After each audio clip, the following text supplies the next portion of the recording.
Hoje as irmãs ganharam, né? Palmas para as irmãs ali. Mas a semana que vem os irmãos vão empatar. Vai estar tudo certo. O frio, temos que confessar, ainda mais para quem vem de moto, ou a pé, o frio está castigando um pouco. Mas oxalá que Deus permitiu que os irmãos que conseguiram vencer o frio viessem, né? E vai ser bom. Depois, quando no final todo mundo conseguiu com o frio, acabou a vida. Vamos lá. Semana passada nós falamos sobre a igreja de Pérgamo, né? E uma das características da igreja de Pérgamo, teve alguém que não estava aqui semana passada? Até a irmã que não estava, 2 semanas não estava. Para os irmãos que estão vindo pela primeira vez, nós estamos falando sobre Apocalipse. E mais precisamente sobre as 7 cartas que o apóstolo João teve a revelação e escreveu às 7 igrejas da Ásia. Nós já falamos sobre algumas igrejas, hoje estamos passando sobre a igreja de Pérgamo. E cada igreja tem uma característica. A de Pérgamo, que ela começou a fazer uma aliança com a política e ali começou a abrir a porta para as coisas ruins, né, da igreja, para as primeiras heresias da igreja. Hoje, vamos falar sobre a igreja de Tiátira, que ela que ela deu já esse boom, ela abriu as portas mesmo, e a aliança ficou descarada mesmo, e surgiu uma igreja que a gente conhece bastante. Quem sabe? Aqui do lado? Tem uma aqui do lado, aqui, nossa querida vizinha aqui, que surgiu nessa época. Porque até então, como eu estava dizendo para os irmãos, até a igreja de hoje, todos eram católicos, não existia o protestantismo que somos nós. Todos eram católicos. Aí, a partir dessa igreja, que é a coisa ficou feia mesmo, que eu falo hoje, deu origem, a próxima igreja que nós vamos ver vai ser a nossa. Mas essa aqui, que a coisa ficou tão feia assim, que começou a despertar a vontade. Isso que eu estou falando, irmãos, é a visão profética da igreja. O que é a visão profética? Todas essas cartas, elas servem de 3 formas. Quantas formas? Quem lembra? Quem lembraria, próximo caldo aí, nós vamos vai parar. Literário, que mais? Toda vez que você vai ler as 7 cartas, ela tem 3 aplicações. Então, eu quero saber dos irmãos quem lembra quais são as 3 aplicações, exceto eles ali que estão olhando no computador. Alguém lembra de uma? Vamos lá, então isso é complicado, né? É bom ressaltar. O apóstolo João, Jesus deu a revelação para ele, mostrando a igreja daquela época que estava vivendo, certo? Então, a primeira aplicação é para a igreja da época. Então, a igreja de Tiátira, toda a visão está falando para a igreja de Tiátira, daquela época, o pastor, para os membros daquela igreja. Primeira aplicação. Segunda aplicação é para a igreja dos dias de hoje. Então, todo o conteúdo das cartas, ele tem uma aplicação também para a igreja de hoje. Então, ele tem uma lição totalmente atual que serve para nós, certo? Essa é a segunda aplicação. Qual é a primeira? Para a igreja dos dias daquela época. Segundo, dias atuais. E a terceira? A terceira que é complicada. Como?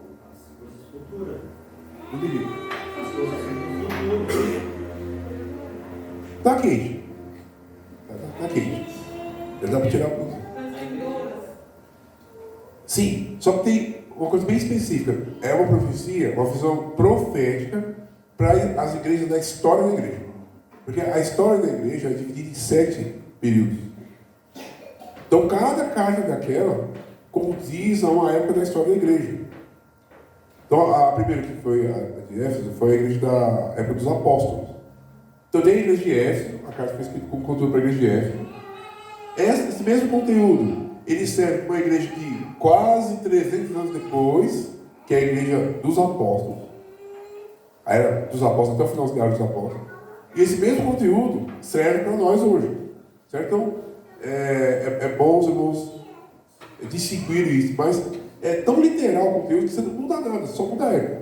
É muito, tanto para nós de hoje, quanto para a igreja profética, que é a igreja da história da igreja, não a igreja que a gente vive hoje, quanto para a igreja daquela época, certo? Então sempre quando eu estou falando de 3 aplicações. Isso é importante. Alguém não sabia isso? Eu tinha esquecido?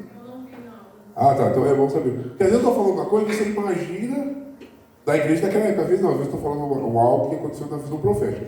Isso que eu falei agora do casamento, lá da igreja universal, quando a gente fala igreja universal, nós temos que seguir. Católico significa universal. Era a igreja que todos tinham que seguir naquela época. Eu estou dizendo já na visão profética, já não era a igreja da época de Tiago. Tá? Vamos continuar. Como sempre, a gente pega a estrutura do versículo. Esse aqui é um pouco maior, vocês perceberam? Porque essa igreja é um pouco mais de trabalho, então a carta foi um pouco maior. Então, nesse caso aqui, ó, o que ele começa fazendo? Como sempre? Saudação. E lembrando que sempre na saudação tem alguma coisa importante. Vamos ver daqui a pouco. Depois da saudação, o que ele fez?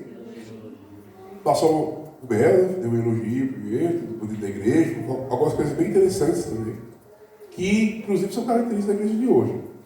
Certo? Depois o que ele fez? Reprovou. Só que aqui ele usou 2 versículos para reprovar. Olha como que estava pesada a coisa lá. Depois ele usou 2 versículos, é o 22, 23, para mostrar o castigo. E depois ele deu conselho, 2 versículos para aconselhar e mais 4 versículos para a promessa. Então foi um pouco maior. Precisou. Sabe aquele filho que é um pouco mais rebelde, você dá um couro, não dá para dar só uma sentada? Quem é que já levou aqueles coros maiores já? Glória a Deus. Mas eu não quero um pãozinho. Gabi não vai levar. Então, aquele filho que dá um trabalho, você dá um couro maior. Então essa igreja aqui era a situação. Certo? Vamos lá. Vamos falar um pouco sobre a cidade, mas depois a gente está na parte de análise do texto. Vamos lá. Tiago era uma cidade simples, não era igual as outras cidades, eram cidades importantes, tinham um grande centro, não, era uma cidade simples. Uma característica forte dela era que ela era a venda de tecidos, né? Mas não tinha muito assim, nada muito especial. Ela ficava bem próxima de Pérgamo, que é a igreja que a gente falou na aula passada. Tem uma coisa interessante, que é curioso, quem já ouviu falar nas cartas de Paulo de uma mulher chamada Lídia? Que é o nome da minha saudosa avó. Né? Lídia tem uma coisa interessante. Primeiro, ela era vendedora de... Alguém lembra? Tecidos. E imagina onde ela era? Tiago. Ela vendia tecidos e era nessa cidade. Quando Paulo foi lá, ela ouviu Paulo e se converteu. E outra coisa importante também dela, não é só que ela se converteu e ouviu Paulo. Ela foi o primeiro crente da Europa a se converter. Das missões de Paulo. Ela foi a primeira. Então, assim, marcou muito, né, o ministério do apóstolo Paulo. Ela vendia, além de tecido, mais especificamente, vendia púrpura, né, que era uma característica da cidade. Agora, outra coisa importante também dessa cidade, e que vai dar uma base boa para daqui a pouco, é os deuses da cidade. Primeiro Deus, lá tinha um culto muito importante para eles, da mitologia grega, que até hoje, quem passou pela escola, provavelmente já deve ter estudado a mitologia grega, dependendo da série que você está. Quem já ouviu falar do tal do Apolo? Tem até um cachorro que chama Apolo. Alguém lembra aqui alguém já viu isso? Da mitologia grega? Apolo, o outro é o Zeus, né? Então, esses cidadãos, eles eram venerados da igreja de Tiago. Eles eram venerados e cultuados. Lá tinha um templo, especialmente para o deus Apolo. E para uma outra deus que eu vou falar aqui também. Então, qual a grande característica aqui do deus Apolo? Da mitologia grega, tá? Ele era filho de Zeus. Por que eu estou falando isso? Daqui a pouco vocês vão entender. Certo? Outra característica do tal do Apolo. Ele era considerado o deus do sol. Ele que regulava o sol. Quem está na escola bíblica aqui vai matar daqui a pouco a relação disso. Né? Alguém já teve alguma luz aí dessa fala que eu falei, que eu dei aqui agora? Como? Gizim, Nimrod. Ó, Deus do sol. Lembra do Nimrod lá em Gênesis? Que era Deus do sol? Aí ele aparece aqui de novo na mitologia grega. Certo? Ele, segundo a mitologia, ele controlava a morte e também era um Deus que controlava as profecias. Ó, guarde isso, daqui a pouco isso vai fazer sentido, tá? E também ele era conhecido como Deus Febo. Por quê? Porque era um Deus brilhante, de brilho mesmo, de luz. Segundo a mitologia grega. Tá? Então lá eles tinham um templo e esse Deus era muito venerado lá. E isso é uma coisa importante. Outra coisa importante desse Deus, na mitologia, era que ele era feito de um bronze reluzente. Repita comigo, bronze. Guarde essa palavra, reluzente. E o sol, que daqui a pouco alguns talvez já podem ter pensado algum sentido nisso. Mas quem não pegou, vai pegar daqui a pouco. Certo? Além disso, tem uma outra deusa, que é a deusa Artemis. Que, às vezes você não conhece como deusa Artemis, na mitologia grega, mas você conhece como deusa Diana. Quem já ouviu? Inclusive tem um desenho, tem uns desenhos bem malignos, não? Que tinha quem como os principais personagens? Desenhos da Marvel. Tinha lá Zeus, Apolo e a tal da Diana. A Mulher Maravilha foi inspirada em quê? Não sei se foi bom. Na dona de casa, que está aí, cuida dos filhos, quem mais? Ela é a figura o quê? Ela é baseada. Se você pegar a foto da deusa Diana e cruzar com a foto o protótipo, o genótipo ali da Mulher Maravilha, você vai ver que a origem está ali. E depois era a mãe do feminismo, né? Para quem não sabe, então vocês procurando na história. Eu não vou entrar muito profundamente nessa parte, porque não é o tópico nosso. Né? Mas depois vocês procurem. O mesmo criador da Mulher Maravilha foi o que criou aquela máquina que detecta mentira, né? E ele também foi um dos que criou um perfil de comportamento. E ele teve uma influência muito forte depois da Revolução Francesa. E ele não era muito homem, vocês sabem o que eu estou falando. E aí ele criou essa personagem que era uma mulher empoderada, né? Mas com base na mitologia grega. Então tem muitos desenhos aí. Os mais antigos aí vão lembrar do Hércules, né? E outros desenhos que todos eles pegam um pouco dessa usam como protótipo esses deuses, Apolo, Zeus e Artemis, que também é conhecido como deus Diana. Certo? E aí vai muito. Mas tudo isso cruzando com quem? Semiramis e Nimrod. Para quem não sabe, Nimrod foi ideia. Quem não sabe o que é Nimrod? Vamos ver quem não sabe, não? Tá bom. Porque quem sabe, eu já pergunta. Quem não sabe quem foi Nimrod, não, tá bom. Vamos explicar. Nimrod foi um neto de Noé, mas ele foi um homem grande perante Deus. Mas quando a gente fala que ele foi um homem grande perante Deus, não está falando que Deus é um grande caçador de Deus. Mas diante do sentido, não é que Deus achava ele grande, ele enfrentava Deus, ele queria ser mais que Deus. E aí teve uma série de problemas, porque ele teve um caso com a própria mãe, que era a tal da Semiramis, e depois ele teve um filho. Isso não é mitologia, não, isso foi verdade mesmo. Ele teve um filho, aí o tio-avô dele, que era irmão do Noé, matou ele, por causa disso. E aí a mulher dele, que era a suposta mãe, começou o primeiro aspecto de divindade que a gente conhece, dizendo que ele não tinha morrido, que ele estava escondido do sol, e daí surgiu tudo até hoje que a gente conhece sobre paganismo, veio desse cidadão. Então aqui ele está cruzando com essa informação. Aqui é o causal satânico, né, que é do Gênesis. E aqui você vê o Apolo deu sol e a Artemis, que é a deusa conhecida como deusa da lua. Lembra que eu falei da Semiramis, que era a deusa da lua? E aí vai. O mais importante que eu falei, que ele criou a Torre de Babel. Nimrod foi o que criou a Torre de Babel. Queria ser maior que Deus. Mas vamos lá. E aqui está bem claro essa característica dessa cidade.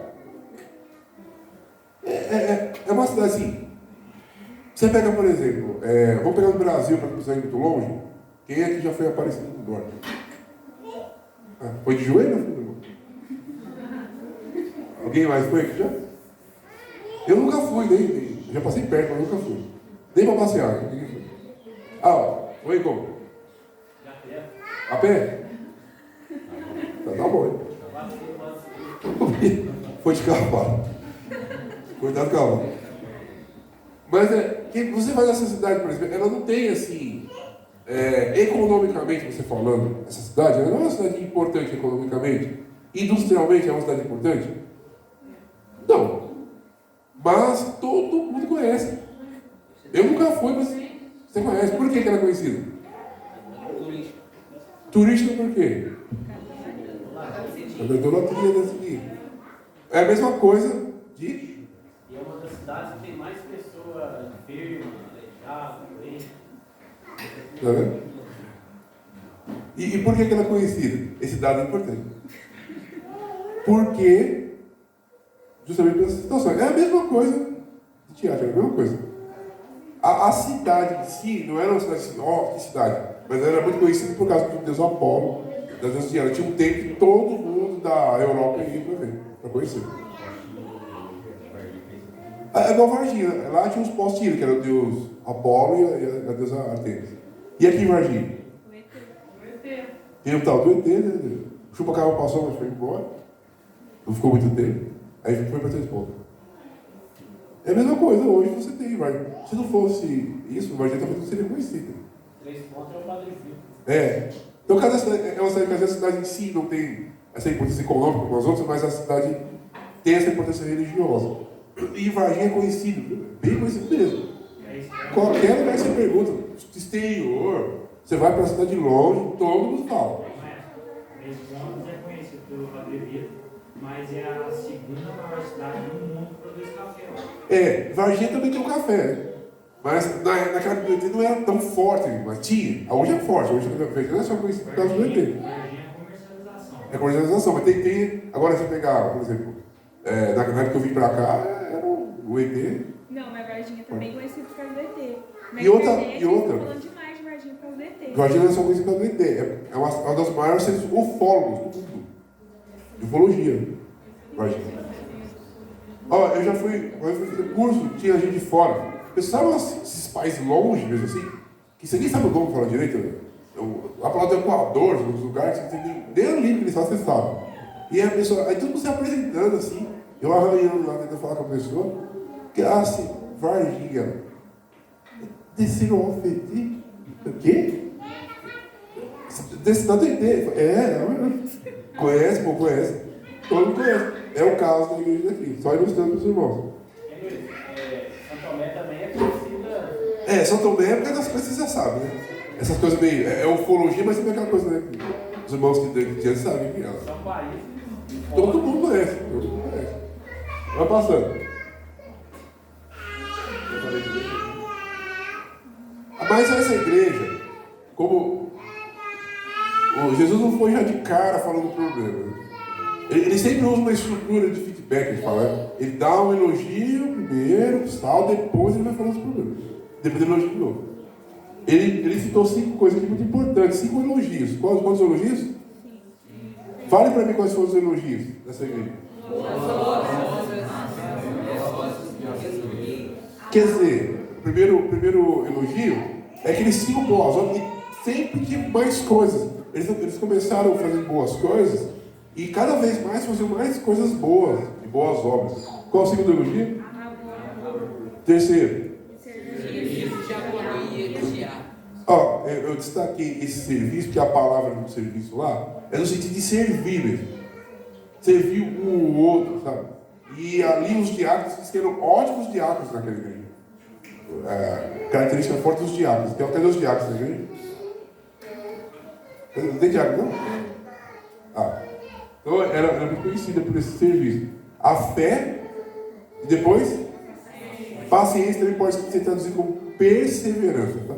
Então eram qualidades fantásticas dessa igreja.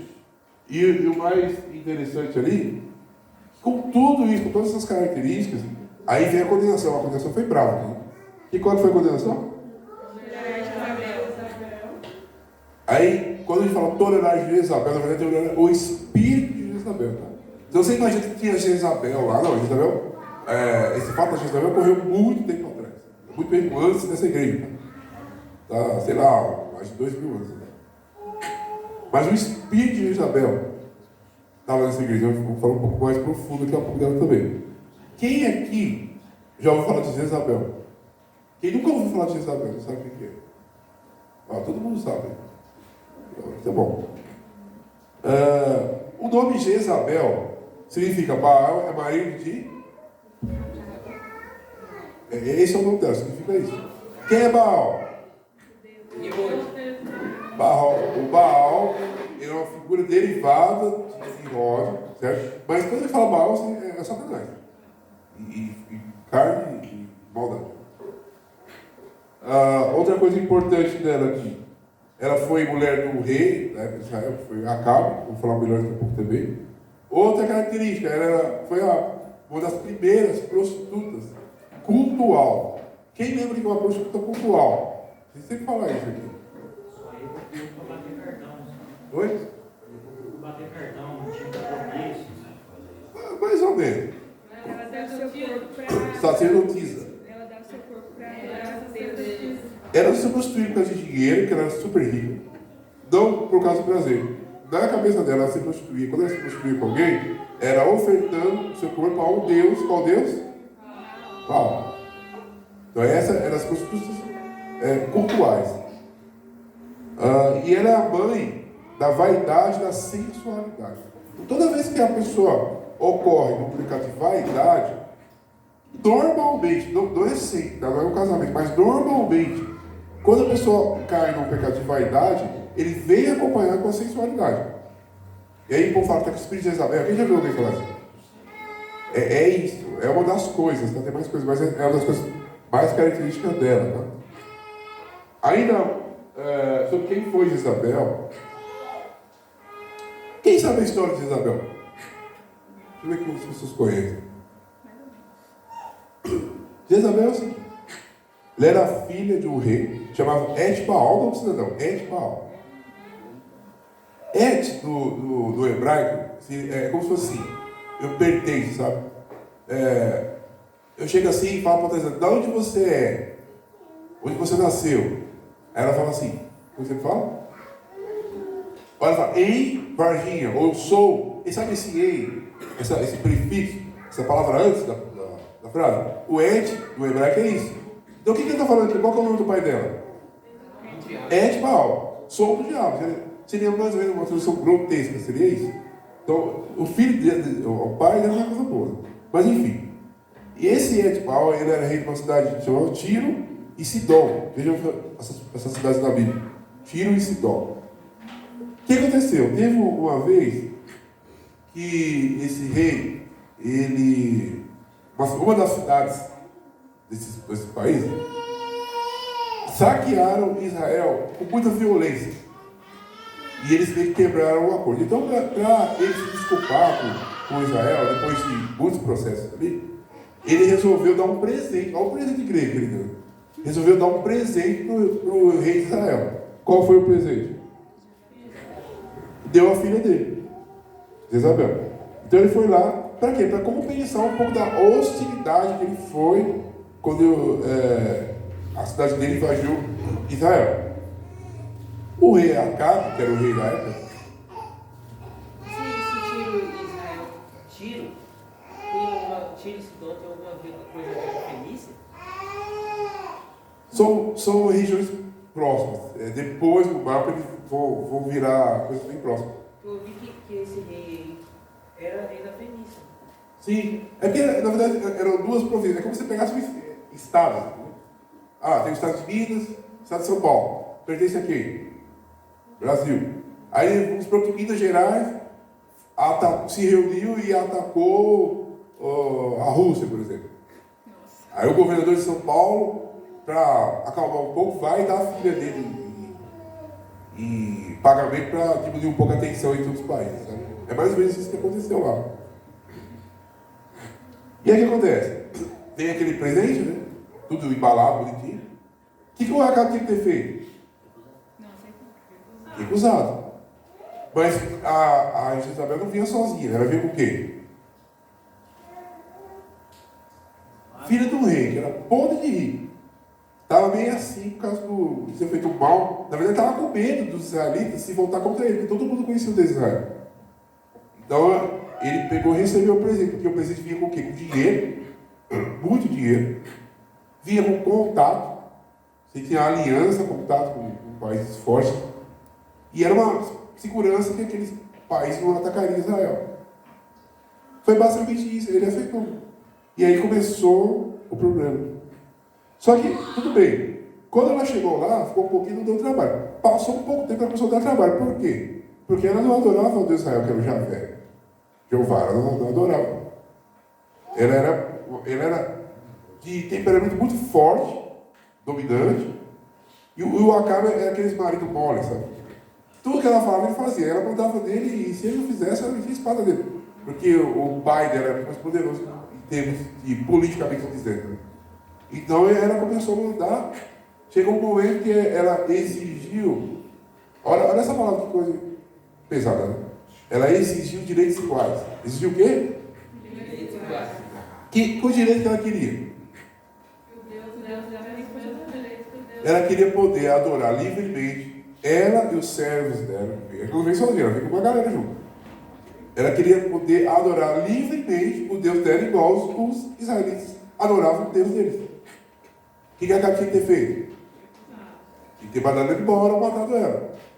Ele fez isso? Não. Aí ele deu um jeitinho brasileiro, né? Aí aceitou, e dali começou o problema. Ah, mas o que tem a ver isso com o teatro? O que tem a ver? O espírito dela, as mesmas características ruins dela, estavam entrando nessa igreja. E depois entrou na igreja histórica. E até hoje, você vai no... Toda vez que você lê o Apocalipse fala sobre prostituta, quem já viu? No Apocalipse fala sobre prostituta. Toda vez que fala prostituta é idolatria. É uma idólatra e sempre relacionada com Jezabel.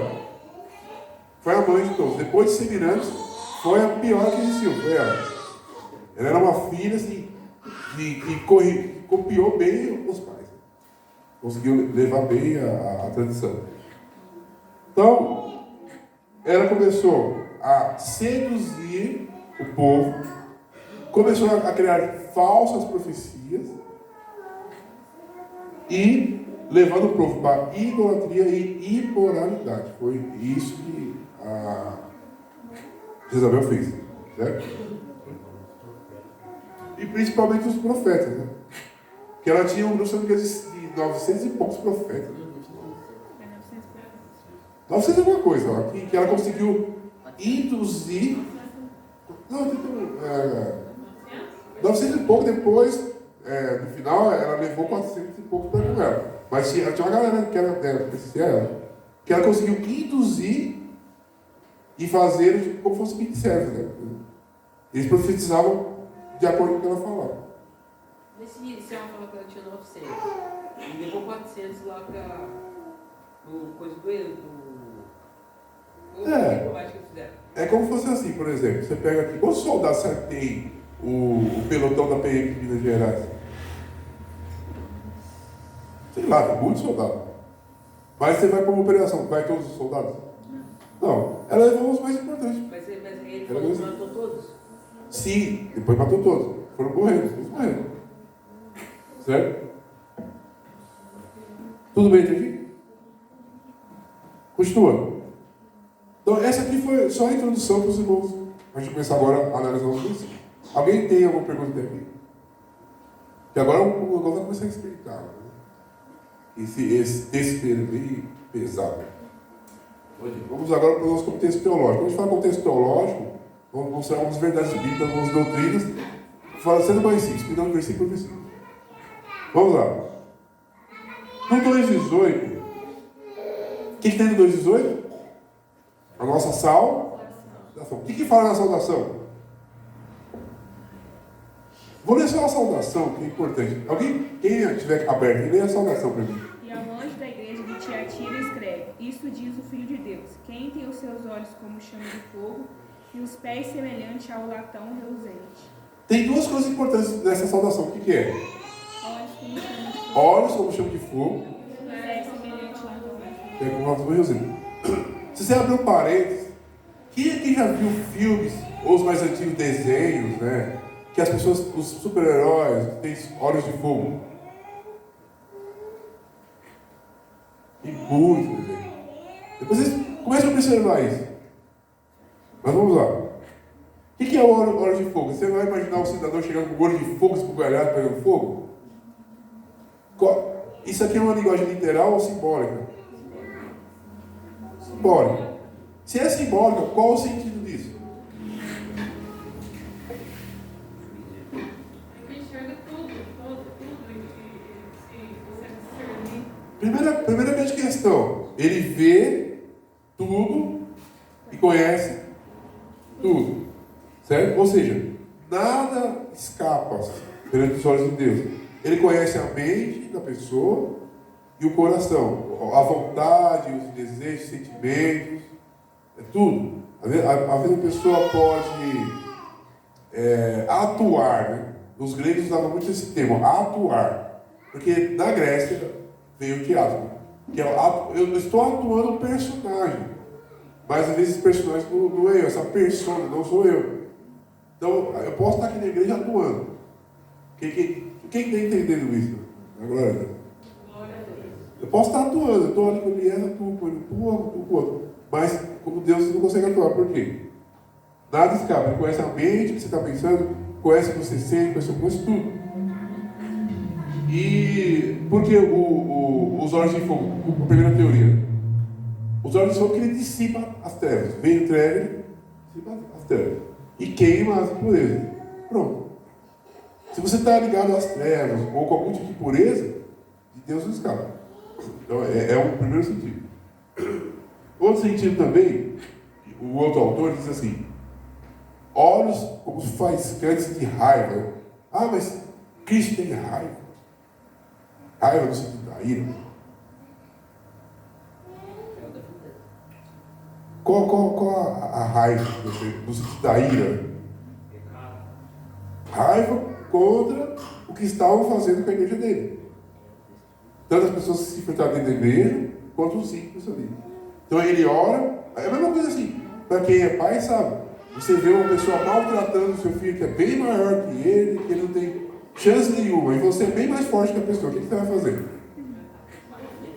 Só que às vezes você espera o momento certo, você não pega bem na hora. Mas por dentro você é a raiva. É um sentido, tá?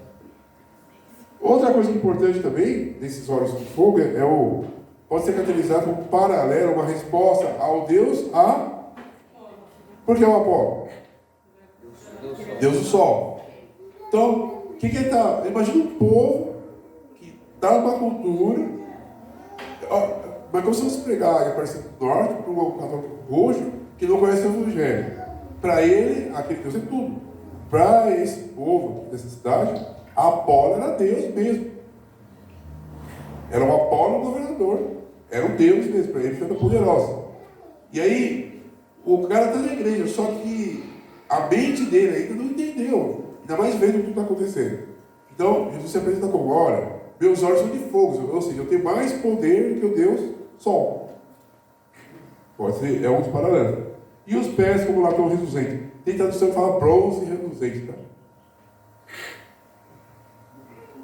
O que significa? Ou seja, porque aquela igreja, ela estava desviando o caminho, estava? Eles tinham que seguir o caminho que não estavam seguindo, estavam desviando do caminho. Então ele está dizendo: ó, meu caminho é reto e é reluzente. Ele é bem claro, não tem sombra de dúvidas ali. Lâmpada para os meus pés, o bispo ajudando. O bronze é um tipo de liga de material que ele é o quê?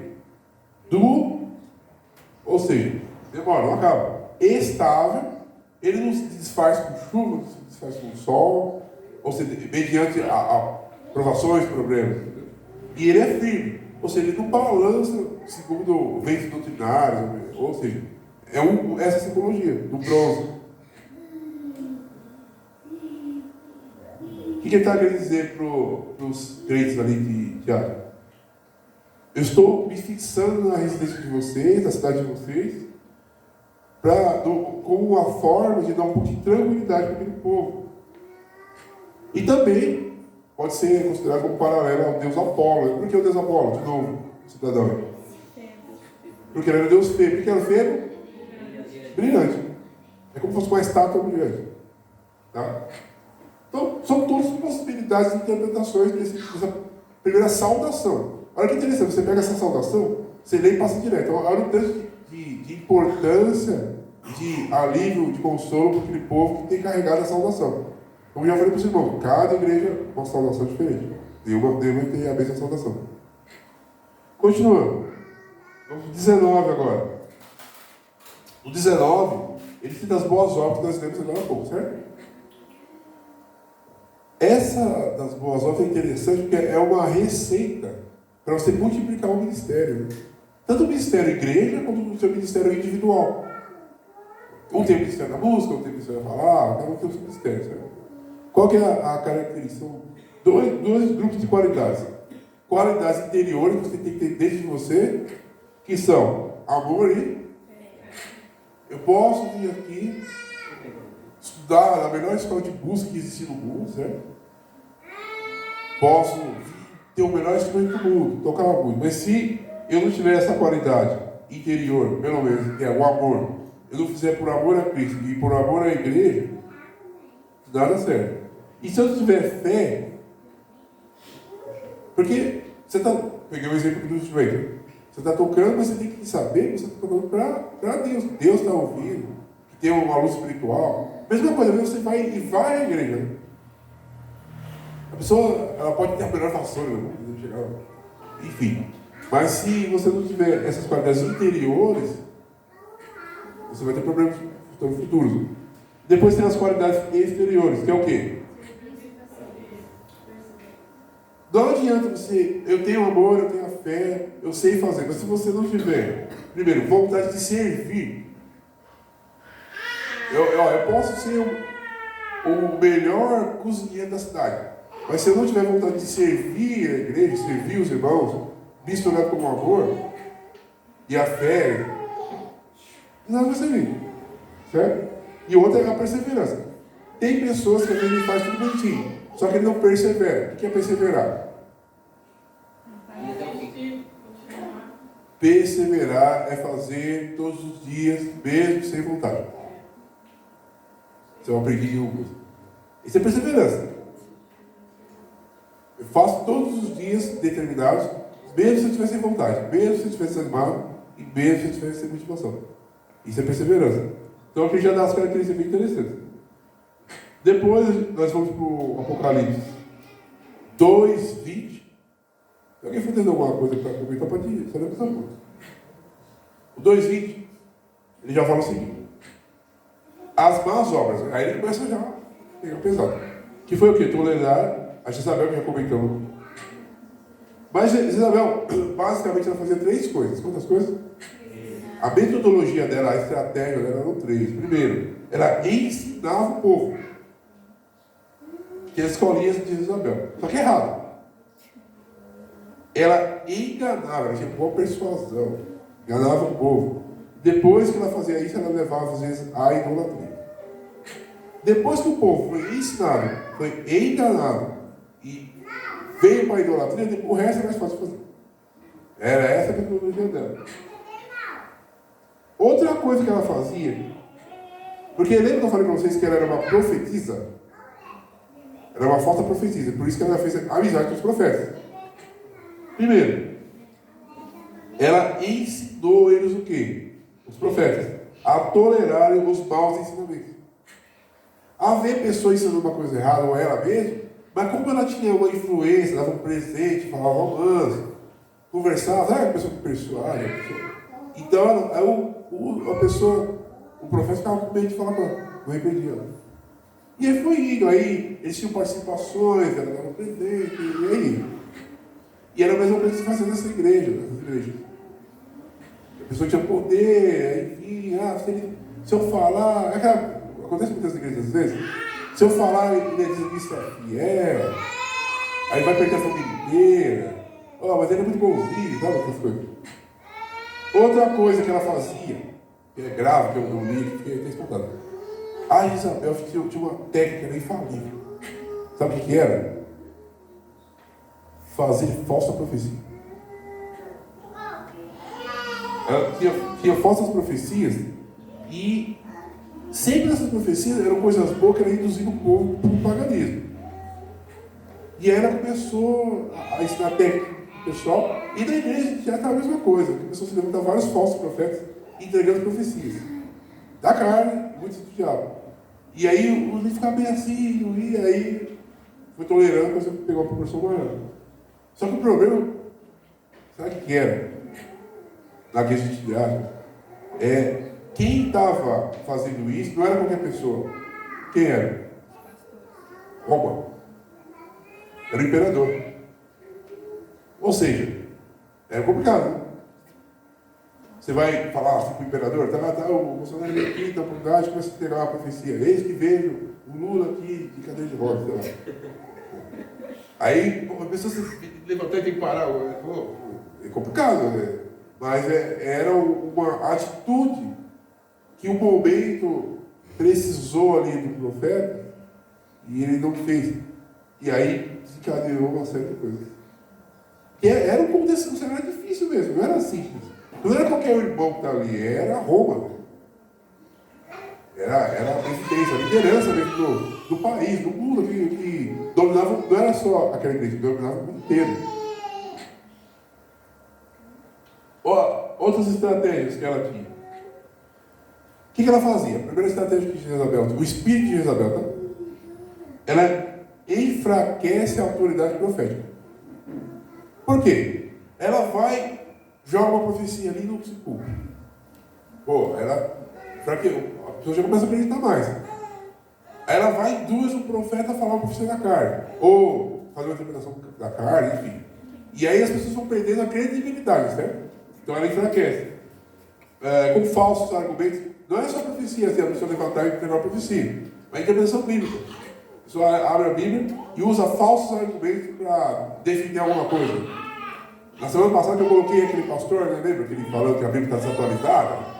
E porque os 2, 3 versículos do Antigo Testamento, você condena uma pessoa que é do sexo oposto, né, que quer atuar na igreja. Vocês vão saber o que dizer. E aí vai. Falsos sonhos e falsas visões. Isso aqui é um comentário do autor. Depois tem nada, eu mostro para vocês. Então, entenderam a primeira estratégia dela? Qual é a primeira estratégia? Mas a segunda estratégia dela, se unir ao sentimento do profeta. Forte isso, né? Como é que ela fazia? O espírito dela.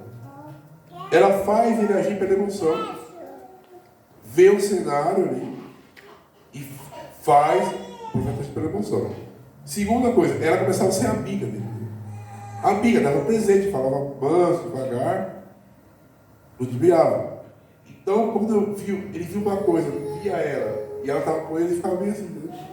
Sabe aquela pessoa? Às vezes a pessoa é o amigão do pastor, não sai da casa dele, almoça, tal. O dia que ele pisa na bola, e às vezes a pessoa quer se usar desse subterfúgio para conseguir alguma regalia.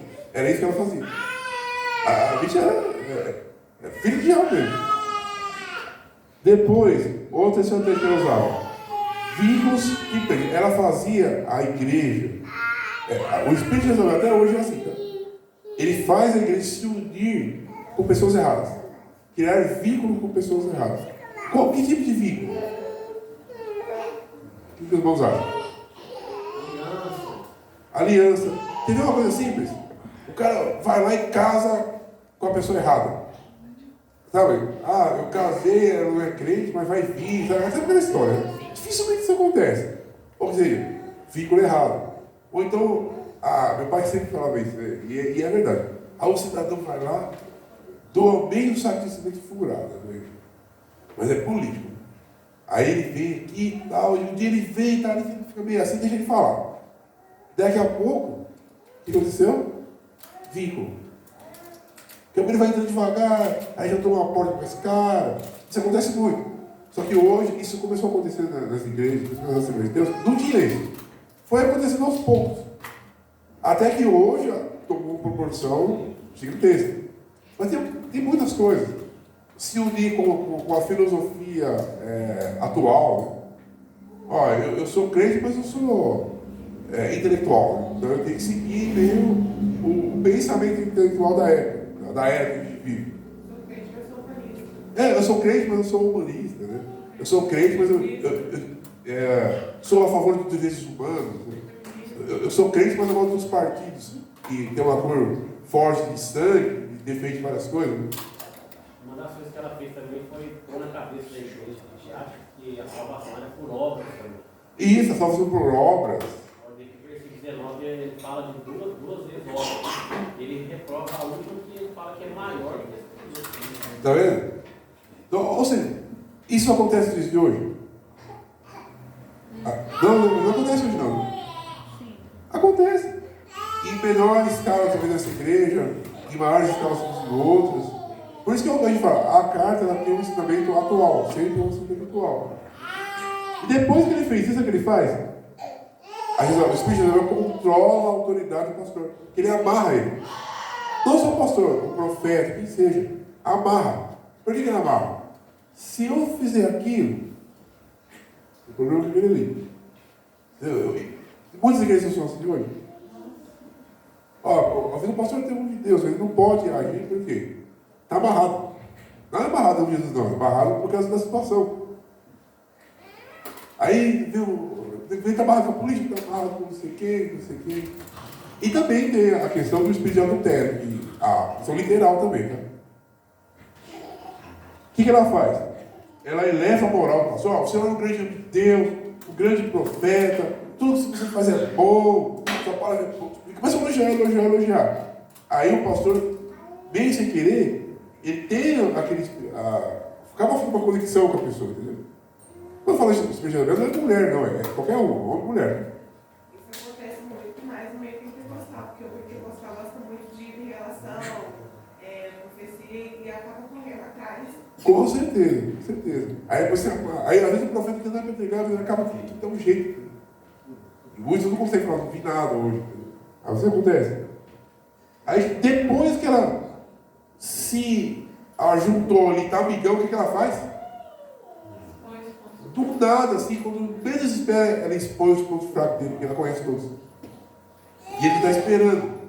Expõe para todo mundo.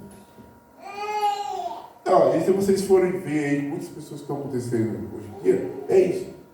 Vai levando, de repente, ela conhece o ponto fraco, mostra uma bandeja, a pessoa cai, depois ela é a primeira que expõe, e mostra para todo mundo. Certo? Então, essa é a parte teológica do versículo 20, né? É o 20. Agora vamos para o 21. O 21 é simples. O que ele falou ali no 21? Ele tendo para que se arrependesse da sua prostituição e não. Quando fala prostituição, o que é? Tanto literalmente prostituição, que ela também levava a prostituição, e idolatria. Deu tempo ou não deu? Até hoje está aí o tempo. Só está acabando o tempo. Depois ele já fala. Do 22, ele já começa com o castigo. O que ele falou? Primeira coisa que ele fala ali no 22. Vou te colocar numa cama. O que é a cama? Tanto pode ser uma cama mesmo, no sentido literal. Por causa dos atos sexuais ilícitos, a pessoa pegou a doença e foi para uma cama. Acontece isso hoje? Tem várias doenças. AIDS e muitas outras coisas. Mas tem também um sentido simbólico, que é o mais aplicado. Né? O que é a cama? Por que vem a cama? Por causa da doença. Por causa da idolatria dela, ela pegou uma doença. E aí, essa doença vai levar ela para onde? Grande tribulação. Se ali na grande tribulação a pessoa se arrepende ou não recebe a marca, o doente está na cama. Se ele segue o certo que ele tem, o poder segue ali. Mas não é o caso dele aqui, tá? Depois do 23, o que ele fala? Destruirei com morte a seus filhos. Seus filhos vão morrer. Ou seja, ele vai colocar uma enfermidade dos que se deitaram com a prostituta. Ou seja, dos que se deitaram com a idolatria. Qual a enfermidade? Grande tribulação. Depois, seus filhos vão morrer. Qual é os filhos aqui? Ó? Condenação pelo pecado. Depois, se está ali no dejeito, você ainda vai para o juízo final dali, o caldeirão. Vamos colocar o 2 Tessalonicenses. Os irmãos podem ir. Alguém consegue enxergar aqui? Onde que tá? 2 Tessalonicenses 1, do 7 ao 9. Quem conseguir enxergar? Hein? Acho que foi um pouco pequeno. Mas os irmãos são novos, você consegue enxergar. Ou quem achar pode ler. Eu não enxerguei daqui. E a voz que sois atribulados, descansa convosco. Quando se manifestar o Senhor Jesus, desde o céu com os anjos do seu poder. Labareda de fogo?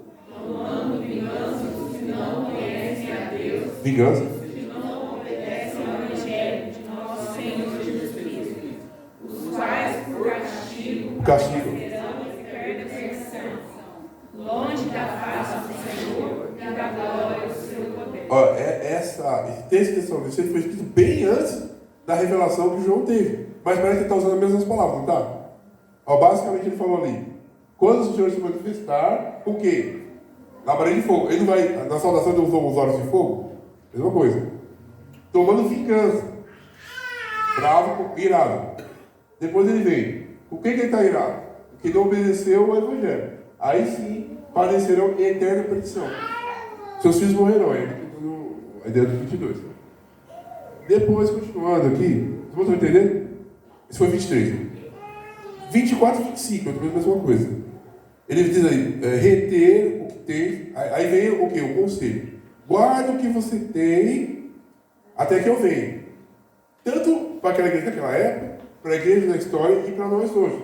O que a gente tem? São as virtudes, o caráter cristão e a fé. Guarda tudo isso, porque vai vir um jeito muito forte, muito pesado, mas vocês guardem isso. Aí ele começa o quê? Do 26 e 27, ele começa a falar os prêmios. Né? Primeiro prêmio que ele fala: eu vou te dar poder sobre as nações. O que é esse poder sobre as nações? Milênio. Porque a igreja de Tiatira teve poder sobre as nações? Não. Mas ela vai ter o poder sobre as nações? O crente que morreu ali vai ter o poder sobre as nações? Vai ter o poder.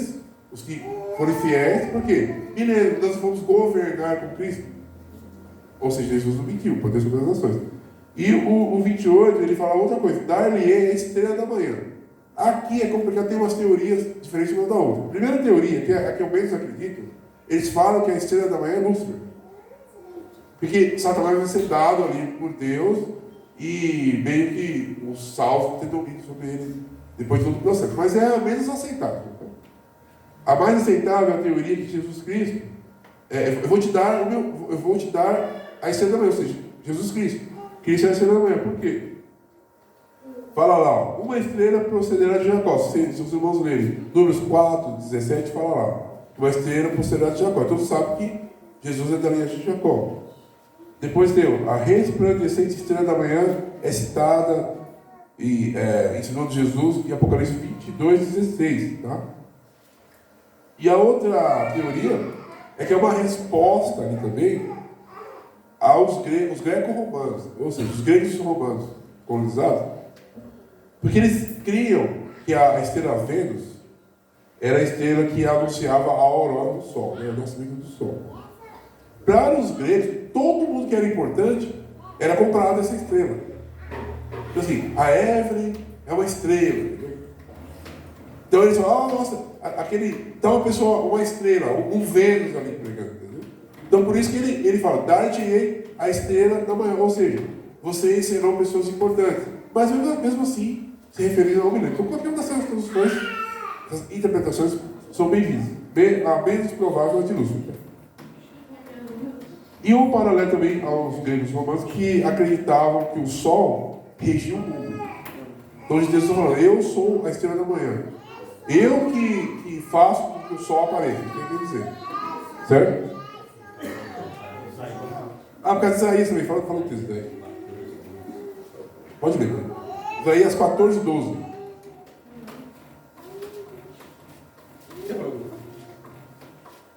A palavra sobre a estrela da manhã é Números 4, Isso. Quando caíste do céu, a estrela da manhã, filha da alma, fosse lançado por terra, Essa alusão da estrela da manhã sendo Lúcifer, a base textual é Isaías 14, 12, que fala que Satanás foi lançado, ele é a estrela da manhã, foi lançado do céu. Então é uma base também, é um argumento também. Tá? Bom, já estamos caminhando para o final. Já estamos no final, né? Tem uma parte rápida que eu vou passar ela para não ficar faltando. A igreja profética, lembra da igreja profética? Quem lembra da igreja profética? O que é a igreja profética? É a igreja da era, da história da igreja, tá? Essa igreja, como eu disse para vocês, é relacionada profeticamente à igreja católica, a igreja universal católica, nosso vizinho, certo? Que vai de... aqui tem um erro, tá? De data. Na verdade vai de 590 a 1517, a data profética, tá? A parábola, cada igreja tem uma parábola. A parábola dessa aqui é a parábola do fermento. Lembra do pouco fermento? Foi o que aconteceu. Um pouquinho de fermento do Constantino e levedou toda a massa dessa era da igreja. Ela vai da era da Idade Média até a Reforma Protestante, que é a que eu faço semana que vem. Algumas coisas importantes. Dessa época, a igreja acreditou que as pessoas começaram a acreditar que a própria igreja poderia criar doutrinas. Olha o erro. Ou seja, eu tenho aqui a igreja, então nós mesmos vamos criar nossas doutrinas. E muitas delas, a maioria, eram contra a Bíblia. Então foi o primeiro erro. Ali surgiu os primeiros papas, tá, nessa época. Primeiro papa. Lembrando que o nome papa nessa época, não vou falar, é porque era um papa, era um demônio. Não. Era o nome como se fosse um pastor. O pastor tal, naquela época era o papa. Até aqui. Depois daqui não. Muda tudo. A próxima semana vai ter uma ruptura entre as duas igrejas. Até aqui não, aqui estão todos juntos, tá? O primeiro grande papa foi o Papa Gregório I. O que a gente fala do Papa Gregório? Foi o maior teólogo que já existiu. Um dos maiores. Os três maiores teólogos foram o apóstolo Paulo, Irineu e Gregório. Mas de obra, de extensão de obra, foi o Gregório. Quase todos os aspectos doutrinários teológicos que a gente estuda hoje é baseado em Gregório. Morreu com 104 anos, tá? Para fechar, alguns dos grandes homens de Deus dessa época. Primeiro, John Wycliffe. Inclusive tem um dicionário Wycliffe, que é um dos maiores dicionários que tem. Cara, muito bom, que é dele. Ele foi o primeiro a traduzir a Bíblia inteira. Que até então a Bíblia não tinha tradução para a língua oficial. Ele foi o primeiro que traduziu tudo. Certo? Depois, John Hus. Quem já falou de John Hus? É um dos heróis da fé. É interessante depois vocês lerem o livro dos heróis da fé, que muitos dos que eu vou citar aqui nas cartas vai aparecer nos heróis da fé. Esse, por exemplo, John Hus. Ele era conhecido como Ganso. Ele fala do Ganso, o pregador Ganso. Era o apelido dele. E era temente a Deus. O que aconteceu com John Hus? Ele começou a ir contra as doutrinas que a igreja criava, que era antibíblica. E aí por isso que aconteceu com ele? Morreu em praça pública. Só que, antes dele morrer, Jezabel não foi a mesma coisa? Tá os quatro profetas lá, mas não teve um que profetizou a verdade? Olha ele aqui profetizando. Antes de ele morrer, ele falou assim: vocês estão matando hoje o ganso, mas daqui a 100 anos vai nascer o cisne, e esse vocês não poderão matar. Passou 100 anos, quem nasce? Ele já estava morto faz tempo. Martinho Lutero. Era um pouquinho feio, né? Até aqui, Martinho Lutero, para quem não sabe, ele foi o pai do que nós vivemos hoje, o protestantismo. Tá? Só que até aqui, ele não era protestante ainda, ele era católico. Dessa época, o que ele fez de importante? Ele traduziu o Novo Testamento para o inglês, não tinha nenhuma tradução ainda para o inglês, ele traduziu, certo? Foi isso por enquanto. Na próxima semana, o Martin Lutero vai começar a estudar algumas coisas, vai começar a perceber erros. E aí ele monta 95 teses contra a igreja. E ele é expulso da igreja. E aí nasce o protestantismo, do qual nós fazemos parte hoje. Lembrando que todos que eu estou falando até agora, todos eles foram católicos apostólicos romanos, né? Greco-romanos. E fechou. Conclusões finais, para a gente terminar, a gente pegar aqui. Qual o ensinamento básico de hoje? Sempre tomar cuidado com as novas doutrinas. Tudo de novo é bom, mas tem que tomar cuidado, porque às vezes esse excesso de novidade, ainda mais quando ele começa a se afastar muito do protótipo, modelo que as escrituras passam, normalmente é duvidoso. Então, é o cuidado. As pessoas preferem coisas que falam mais com as experiências pessoais dela. Mas lembre-se sempre, se não está escrito na Bíblia, é o quê? Não é verdade. Sei lá, a menina pode flutuar na igreja, manto da flutuação, sei lá. Se não está escrito na Bíblia, é o quê? Tem base bíblica? É duvidoso. É isso que essa igreja passa de aprendizado, tá? Então, eu já agradeço a todos os irmãos que puderam estar vindo. Aconselho, como sempre, os irmãos leiam esse texto em casa, agora com os ensinamentos, para ter uma alucinação melhor. Semana que vem, estaremos falando da igreja e profeticamente deu a nossa origem. Ok? Então, agradeço por dar a Jesus, eu passo para o